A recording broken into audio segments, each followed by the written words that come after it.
But Mark, let's end the podcast like we always do, making our picks for the NFL Week 14. We've got 4 games left until we are into the playoffs. I cannot wait. But this week, let's get right into it. The Thursday night football game, a NFC South supremacy matchup.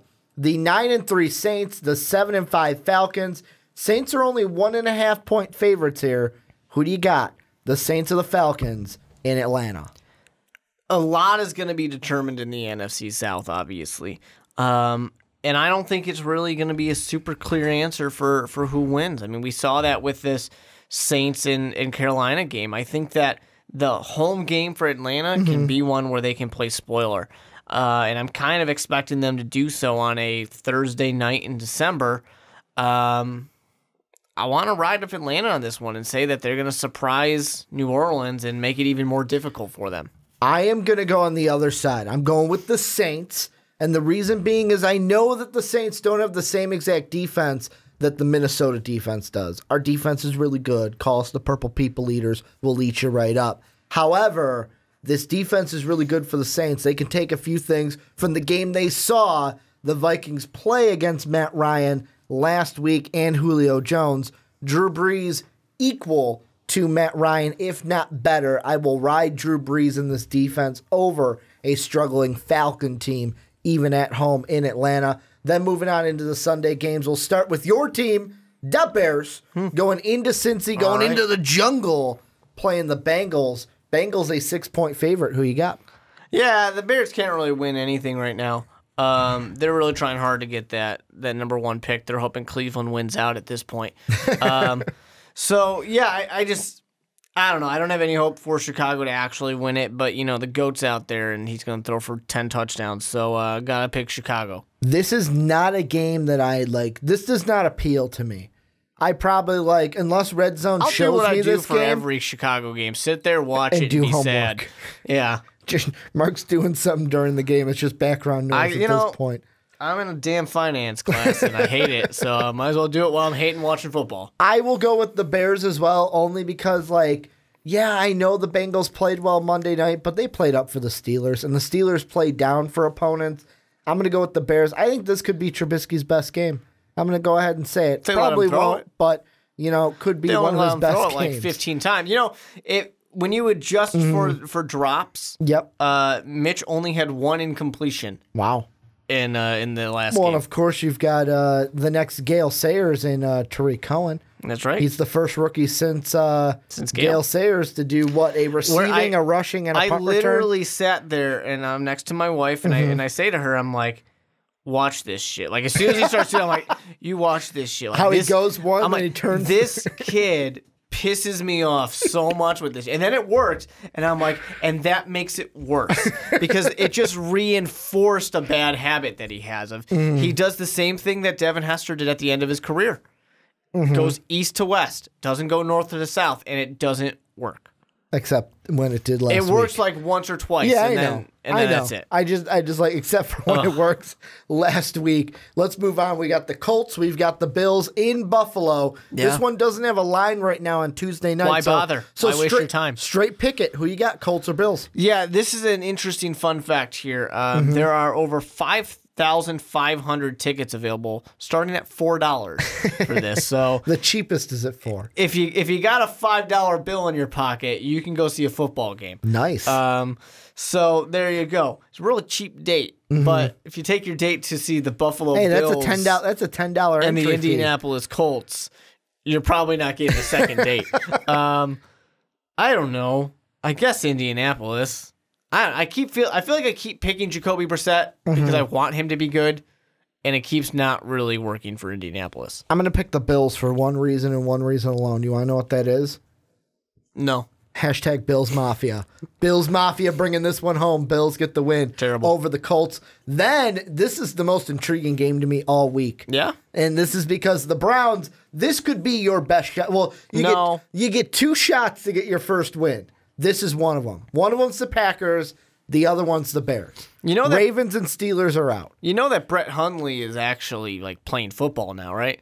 I get that. Somebody I'm just saying. Somebody reminded him, like, hey, by the way, saying, we try to win in the NFL. I'm just saying, out of the 4 games you have left, this would be like the second best chance. Obviously, the best chance to get your first win now is the Bears. Yeah. This is the second one because Ravens and Steelers, I'm already counting those as losses. This should be an 0-14 Browns team because we already counted those as losses. However, I will go with the Pack in this one in Cleveland, and the Packers are 3.5 favorites. I keep doing it every week, so I'm going to do it again because why not? You're going to pick the Browns. I'm going to pick the Browns. Eventually, they're going to win a game, and I'm going to be right. I think it was someone last week that was like, the Browns beat the Chargers? Not a chance. And I was like, you do know what Mark is doing, right? Mark is just picking the Browns. I'm going to be right one of these weeks. One of these weeks, they will win a game, and I will be the only person in the world that picked them to win. And then you will laugh in our faces from your ivory tower. Yep. Right. When then someone's like, you picked them like 5 times in a row and they lost 4. We don't talk about that. I picked them this week. That's what matters. Moving on, though, an interesting game. 6-6 Oakland, 6-6 KC. Yeah. KC's a 4-point favorite. Swanee talking about the struggles with the Chiefs, and that's what I think this week. Can check it out right up there. Yeah. Who you got here, Oakland or KC? This is one of those games where you just think, what's the point? The division? The division is on the line. Neither one of these teams is probably going to win it. The Chargers? Yeah. You got Oakland, which horrifically underperforms. And then you have Kansas City, or should we say last year's Minnesota Vikings, who did really well and decided, yeah, that was fun while it lasted, but we're over it. And now they're just losing everything they possibly can. It's just, oh, man. Kareem Hunt's on my fantasy team, right? I want to pick Kareem Hunt. I'll make it easy. I'll make it easy for you. You go with the black hole. I know they only won by once the last time. Chiefs are on the downcline, as I like to say here on the podcast. They've been on it for years now. They are still on the downcline. I'm going to go with Oakland in this one and the Raiders to get the win over the Chiefs. I'm going to pick the Chiefs. They're at home. That's really all it is. That's all it is. And I want Kareem Hunt to have a good game. Then we're going to move on. We've got the Cowboys It's been weeks since Kareem Hunt has won me a damn game in fantasy. Cowboys, Giants. Eli starts at MetLife Stadium this week. The Cowboys only 4-point favorites. I got to go with the boys. How about you? Who is the interim head coach? It's Spagnuolo. Steve Spagnuolo. Yeah, I'm going to pick the New York Football Giants. You are? Yeah. Really? No, I actually am. Huh. It's at home. Okay. Dallas isn't that great because Zeke is still not back yet. Better than the Giants, though. Well, yeah, everybody is. Okay. With the exception of like the Browns, the Bears, and the Browns. So I mean, they were able to beat them last year, and I think that a little bit of that still is in the hearts of the Dallas Cowboys. They remember that, so it's a little bit of an inspiration for them. But like I said, no Zeke. Yeah, that's a big deal. It's Eli's first start back. And if ever Eli's in that roaring stadium that's going to be right behind him. Yeah, all like 6 of the fans out there. If Eli is ever going to go out there and just light you up, it'd be this game. This is it.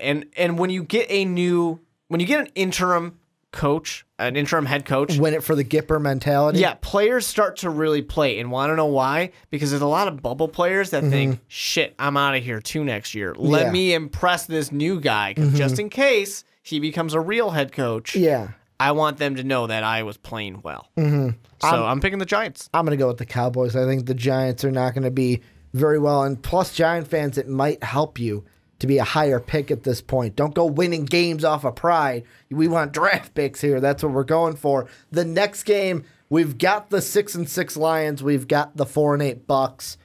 Straight pick them yet again. I'm going with the Lions getting the win on the road in Tampa. Yeah, I know that it was a rough game for Jameis, his first game back. Things were not looking good. He wasn't able to really connect with Mike Evans at all. Detroit's not doing what they need to do. I mean, Detroit is just begging for Aaron Rodgers to come back in Week 15 and knock them out of the playoffs. And with a Hail Mary. Yeah, really. So I'm going to roll Tampa Bay on this one. Really? And say they can do it. You're going to roll with Tampa Bay? You're going with a lot of the upset picks. It's a good week for upsets. It is a good week for upsets. Moving on, next one, we've got the 10-2 Minnesota Vikings. My 10-2 Minnesota Vikings going up against the 8-4 Panthers. I have to apologize to Skull Vikes Nation out there. Last week, I was like, well, first off, everyone's like, what are you saying you're afraid of the Eagles? I'm sorry, the Eagles are a good team. Yeah, I know they played the Seahawks and lost. Doesn't mean they're not still a good team. But last week, I was like, you know what? This is going to be the real test for the Vikings. If we can beat the Falcons, then I'll buy in a little bit more. Guess what? Cha-ching, cha-ching. Ricky's putting his money where his mouth is. Vikings get the win in Carolina over the Panthers. They're also 2.5-point favorites. The Vikings. Yeah, I mean, logic tells you should pick the Vikings. They're the better team in this situation. You've been one to say that this could be a trap game. And I'm going to do it again. It's at home. Well, you like to claw up. I do like to claw up. It's at home for Carolina. You know, I like Cam Newton. I know that people like to get down on Cam, but they're doing what they need to do. They had a great game against New Orleans. Things were not going the way they wanted it to go, but they were showing that there is so much heart in this team, and this is a team that wants to win. And right now, with New Orleans and Atlanta going against each other, one of those teams is going to lose. This is a chance for Carolina to get a little bit of a leg up. It's against a really hard opponent, but this is how you make a splash and say, we're a real deal. Look at us beat one of these good teams. I'm going to claw up. Next Carolina. one, we've got the 2-10 San Francisco 49ers going up against the 4-8 Texans. Texans are a field goal favorite. Mark, who do you got? I do want to pick Garoppolo on this one. I do. But here's my thing about Jimmy.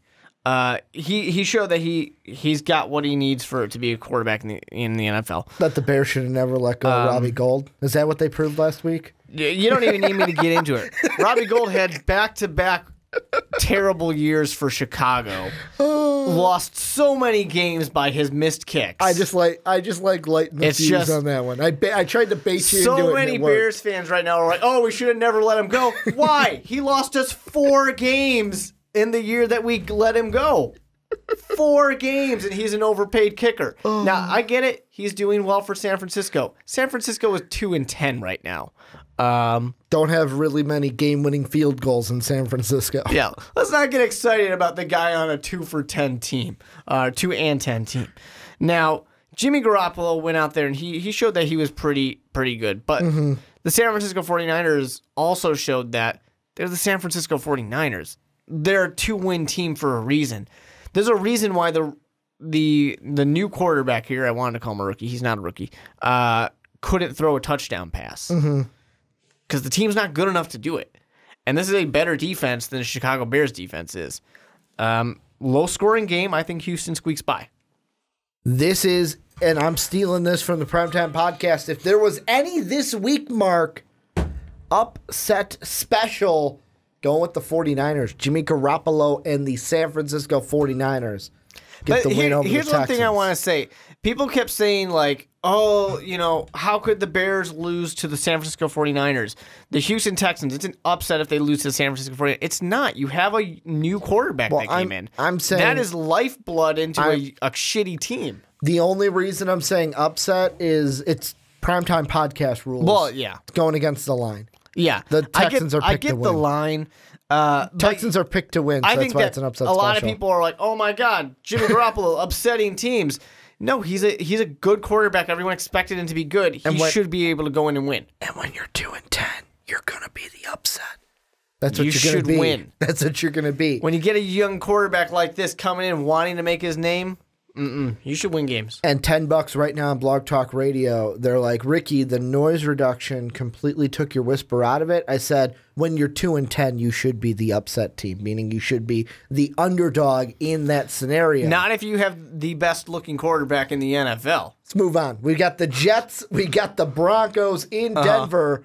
The Jets are a 1-point favorite. Who you got in this one? They should be. The Denver Broncos are a disaster right now. They're a mess. There's nothing going right here. That's why I'm going to go Jets, Jets, Jets. I will as well. And this is where Dave brought up this week. He was, so how's that 0-16 going? I went, so I thought they'd lose all their games. 49er fans said the same thing when I picked them to go 0-16. Yeah.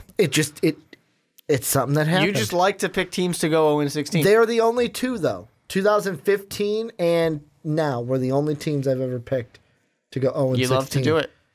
Last year I had a few that were 1 win, but I'm going to go with the Jets along with you. Then we got the Titans and the Cardinals in Arizona. Titans a 3-point favorite. Who you got? Okay, so you have I'm blanking on his name. Their quarterback right now for Arizona.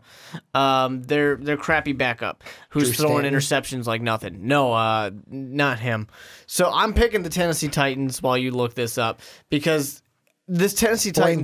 Blaine Gabbert. Yo, Gabba Gabba. I was getting confused. I was remembering the B name, but I was trying to put in his last name. Yo, Gabba Gabba. They're gonna. The guy's throwing interceptions like it's his job. It's not his job, but he thinks it is. The Tennessee Titans. It is if you want them to lose games and get a higher draft pick. That's true. That's a good point. The Tennessee Titans are a defense that's actually kind of starting to click, mostly because of the pass rush. That's what's really doing it for them. And Mariota's not single-handedly lighting things up like I would like him to, but they've got more than enough to beat Arizona. Is that a fantasy thing where you said Mariota? How you'd like to? I don't have him. I didn't know if he was on your fantasy team. Your 9-loss fantasy team, by the way. My team is a nice. Are you 9 losses or did you get to 10 losses? No. I'm 4-9. Here's the thing. 4-9. I look at my team and I remember the way I drafted my team, and I had Matt Ryan. In our league, you were voted the number one, second one of the best drafted teams. Second best team that was drafted. I had Matt Ryan. I had Kareem Hunt, which was great until Andy Reid is Andy Reid.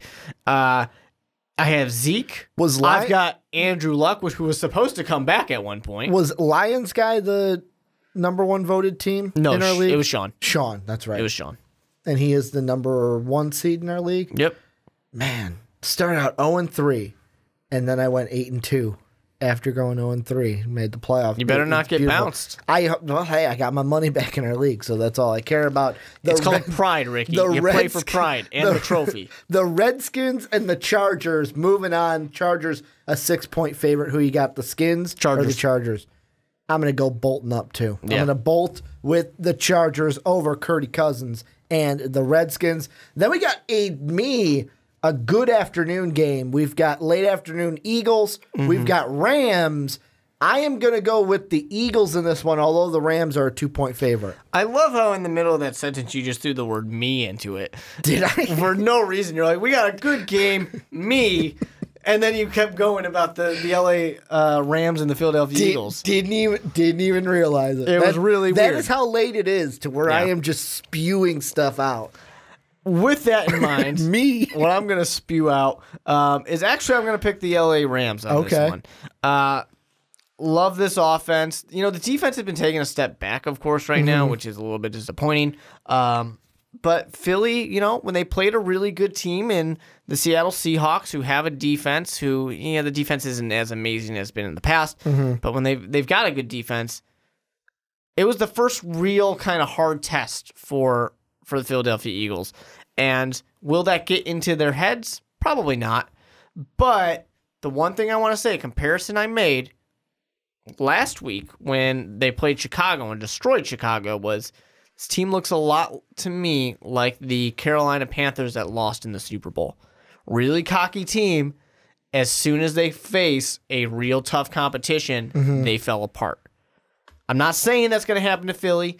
I'm just saying let's watch and see. So they just went up against the Seahawks and lost. This is now their next best playoff team that they are going to play. Is it going to be in their head? Exactly. Or is it like, they're playing playoff teams now, and now we get to see what they are. It'll be interesting. I got them, though, winning against the Rams. Then we've got another, to me, interesting game. The Seahawks, 8-4. Yeah. The Jaguars at 8-4. Jaguars are 3-point favorites. However, I'm picking the Seahawks, and this is why. Beginning of the year, going into the bye, it was win the odd week, lose the even week. Then they screwed everything up by winning 3 games in a row. However, they are back on that trend after they lost week 12. The Chargers week 10, the only even week they have won, and that was in overtime. Almost lost that one. I'm going to go with the Seahawks to beat the Jaguars, who can't win on even weeks. Yeah, first of all, how dare they? But second of all, This is a tough one for me because I really wanted to pick the Jaguars too. I do. I really want to. I had to go with my convictions though and say they lose even. And I think this is a really low-scoring game. I think it's like 13-6. Yeah, I think this is just going to be a slow, methodical move here. Russell Wilson, I think, is really what it comes down to. He's going to get it done. I want to point out when everybody wrote off the Seattle Seahawks when there was no chance of them getting into the playoffs, I was saying they get hot in November and December and January. Look where they're at now. 5th seed, 1 game away from tying the LA Rams for this division. And the last 2 games we got, first the Sunday night game in Heinz Field. We've got the Ravens at 7-5. We got the Steelers at 10-2. I know the Steelers are a 5.5-point favorite. I'm going to go with the upset here, though. I'm going with the Ravens to walk into Pittsburgh, play up. Steelers play down, and the Steelers fall to 10-3. Quick question about this game: will anyone die in this game? Because this last Pittsburgh game, things are looking rough. And Baltimore and Pittsburgh, those are rough games. Those are tough games. I'm gonna pick the Steelers on this one. Even though I like this Baltimore defense. It's just plain simple comes down to me, Joe Flacco, Big Ben. I'm going to pick Big Ben every time. And our last game, the Monday night game, the Patriots walk into Miami without Gronk and still get the win. They're 11.5-point favorites. Yeah. They beat the Dolphins. Congratulations. I mean, this Gronk suspension is a joke. Do you want to, since we have time, do you want to vent about it a little bit? You want to give your frustrations? I won't go super far into it. I'll just say a few things. I'm probably going to give me 10 minutes. Go down the rabbit hole, Mark. So we got time. Here it is. Okay, the one suspension is a joke. Okay. The one game. 1 game suspension, yeah. Because this is a player that you are not really that close to. And then you go out of your way to seek out this player on the ground, on the sideline. He's not even in the field of play. He is out of bounds right now. And you are going to body slam him, give him the people's elbow, whatever it is that people are saying. A lot of people are comparing. Take off that pad, throw it away. A lot of people were comparing the wrestling moves. And it really is because he charges in there and then slams on him. And, that is such a malicious move. I mean, people want to talk about a Ndamukong Suh, the stomp, multiple stomps on quarterbacks, where he was part of the tackle and then stomped on him. I think this is even worse than that move because this is you putting your whole body into the back of the player's neck. That right there can end a career, without a doubt. If Pac-Man Jones did it, if Burfict did it, they are out of the league. Out of the league? That's an exaggeration. They're suspended for the rest of the season. But which is out of the league. Yeah. That's out of the league for this year. That's the severity of it for some of these other players. And the difference is people say, well, those players have a history. This player doesn't. And I think that's a bullshit. I think that's a bullshit excuse. Your history should not have anything to do with what you did today. If you walked out wherever onto Fifth Avenue, or whatever the quote was, and you shot someone in the face. Well, I mean, you never shot someone in the face before. Okay, President Trump. Right? It was Fifth Avenue, right? If you murder somebody today, and I know we're taking a huge jump here. I was like, are we really quoting President Trump I really just wanted to throw another Trump quote. I've been secretly putting Trump quotes into quite a few of these things. Did you quote Trump tonight before this? This was the first one this time. Okay. I like to throw a few of them in there because in the way the world is now, you got to have some fun with it, right? Yeah, try. Try really hard. Yeah. And it's like, I know that's a huge leap to make, but when you have one of these situations, and we see it all the time with domestic violence and things like that, and sexual assault, where someone goes, well, I don't think that's someone that would do that. What the fuck does that mean? You know what it looked like to me? It looked like when you get little kids are playing a game, right? Yeah, and they pout. And one kid gets the ball taken away, so he goes, and he just charges it, and you go, Jimmy, what the fuck are you doing? Exactly. That's what it was This was a player who just got frustrated, lost himself, and maliciously sought out a player to hurt. a vulnerable player. Exactly like a 5-year-old would do. Yeah, it is not something that should be in the NFL. And the thing that blows my mind with this is not necessarily even just that. So he goes out and he apologizes. Awesome. Good. Kind of a crappy apology because he starts off good. I think it was the beginning of it where he's talking about, I lost myself. That's not a player I recognize, whatever it was, and apologizes by name. And then he also puts but this is why I did it. And all of a sudden, that's not an apology anymore. Now it's an excuse. Now you're defending yourself. Yeah, you're defending yourself. And this is the thing where I see it and I start to have a big issue with this. And to me, that apology did not mean a single thing because he's appealing the suspension. Well, it got upheld. It did, but you appealed it. Yeah. That is bullshit. That's saying, I'm sorry, but I don't think I should have to face any consequences for my action. If you were truly sorry, you man up, you take the responsibility, you take your suspension, you say, hell, I would have done too, and then you accept it and go on. Well, bullshit. That's going to do it for the Onside Kick. I want to thank you guys for watching or listening. Little housekeeping here at the end. You want an MVP t-shirt? Check out the description. We got all the steps for you to get your hands on a nice MVP t-shirt. Support us on Patreon, patreon.com/most valuable podcast. You like what we're doing here? $10. You could be on an Onside Kick with us where we talk about whatever topic you would like. That link is down below in the description. Then finally, if you have iTunes, you're on iTunes, give us that 5-star rating, give us a good review, then do the same for the Primetime Podcast, the Fast Break, and the Rick and Johnny Podcast. I want to thank you guys for spending your day, your evening, your afternoon, whatever it is, with us today. I hope we entertained you, but as always, have a good day, everybody.